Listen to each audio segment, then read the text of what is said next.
Hello दोस्तों, Hindi स्टोरिया channel आपका अभिनंदन करता है। कहानी सुनने के लिए आपका धन्यवाद। कहानी पसंद आए तो लाइक और सब्सक्राइब जरूर करें। बिना देरी किए चलिए कहानी शुरू करते हैं। पुराने समय की बात है।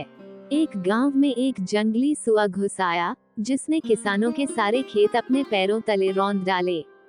उनके पशुओं को मारकर खाने लगा, यहाँ तक कि मनुष्यों की भी खाल खींचने लगा। सारा गांव उस जंगली सुअर के नाम से ही कांपने लगा। सब गांव वालों ने राजा के पास अपनी शिकायत पहुंचाई और जंगली सुअर से उनकी जान और माल की रक्षा करने की प्रार्थना की। राजा ने अपनी जनता को वचन दिया कि उनकी पूरी रक्षा की जाएगी। उसने घोषणा करवा दी कि जो व्यक्ति इस जंगली सुअर को मार डालेगा, उसे बहुत सारे इनाम दिए जाएंगे। पर वह जंगली सुअर इतना बड़ा और भयंकर था कि किसी ने उसके पास तक फटकने का साहस नहीं किया। थोड़े से इनाम के लिए कोई भी अपनी जान गंवाने के लिए तैयार नहीं था। राजा को इस घोषणा से कोई सफलता नहीं मिली। इधर जंगली सुअर सब लोगों के लिए एक बहुत बड़ा खतरा बनता जा रहा था। अंततः राजा ने घोषणा की कि जो भी साहसी युवक इस जंगली सुअर को मारेगा, वो उससे अपनी बेटी की शादी कर देगा और उस साहसी व्यक्ति को बहुत सा धन इनाम में देगा।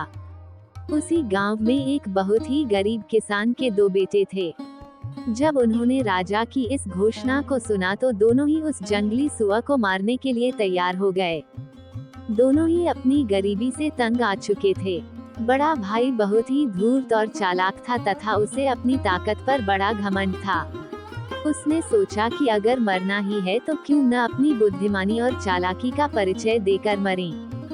क्यों वे इस गरीबी में तिल तिल कर मरें। पर छोटा भाई बड़ा ही मासूम और भोला था। उसने भी सोचा कि भूख से मरने से तो अच्छा है कि दूसरों के लिए कुछ भलाई का काम करते करते मरे। पूरे गांव में इन दोनों के अलावा और कोई युवक उस जंगली सुअर को मारने के लिए आगे नहीं आया। अगले दिन दोनों भाई राज दरबार में पहुंचे और राजा को उस जंगली सुअर को मारने की बात कही। राजा ने उन दोनों भाइयों को दो अलग अलग दिशाओं में जाने की सलाह दी, ताकि वे उसे आसानी से पकड़ सकें। दोनों भाई दो अलग अलग दिशा से जंगल की ओर चल पड़े, जिसमें उस जंगली सुअर की मांद थी। अगली सुबह जब छोटा भाई एक ओर से उस जंगल में घुसा, तो उसे एक बौना आदमी मिला। उसके हाथ में काले रंग का एक भाला था। बौना उस छोटे भाई के पास आया और बोला, तू बहुत मासूम और भोला है। तुझमें स्वार्थ नहीं है।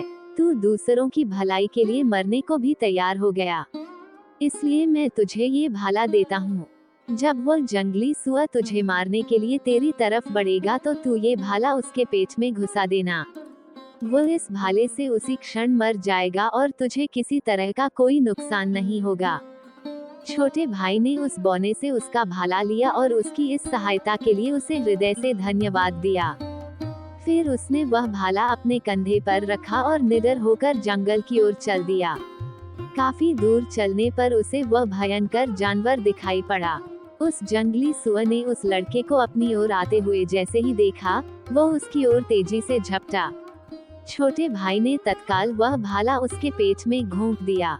भाले के घुसते ही उस सुअर के प्राण निकल गए।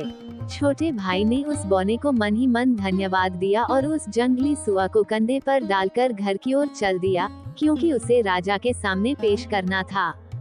जब वह जंगल की दूसरी दिशा की ओर पहुंचा, उसने वहां एक घर देखा, जहां पर लोग शराब पीकर नाच रहे थे और वहीं लोगों की भीड़ में उसने अपने बड़े भाई को भी देखा, जो जंगली सुअर के डर के मारे शराब पीकर अपना साहस बढ़ा रहा था। जब उसने अपने छोटे भाई को मरे हुए सुअर के साथ देखा तो उसका हृदय द्वेष से भर गया। उस चालाक और घमंडी भाई को ये बहुत बुरा लगा कि उसका मूर्ख भाई उस सुअर को मारकर राजा की खूबसूरत लड़की से शादी करे और बहुत सारा धन पाकर ऐश की जिंदगी बिताए। उसने बड़े प्यार से छोटे भाई को अपने पास बुलाया और बोला, मेरे प्यारे भाई, इतनी बहादुरी का काम करके तू बहुत थक गया होगा। आ मेरे साथ, यहाँ कुछ देर आराम कर और यह बढ़िया शराब पीकर अपनी थकान मिटा। फिर हम दोनों एक साथ राजा के पास चलेंगे। छोटे भाई को अपने भाई की यह बात अच्छी लगी। उसने सोचा कि उसका भाई सचमुच उसका कितना ख्याल रखता है।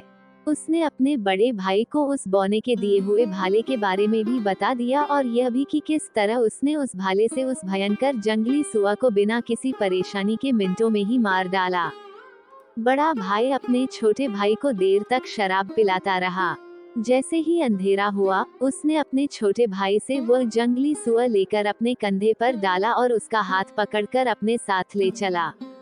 वह छोटे भाई को अब सीधे रास्ते से न ले जाकर एक पुल से ले गया। शराब पीने और अंधेरा होने की वजह से छोटे भाई को रास्ता साफ नजर नहीं आ रहा था। वह बड़े इत्मीनान से अपने बड़े भाई का हाथ पकड़कर चला जा रहा था।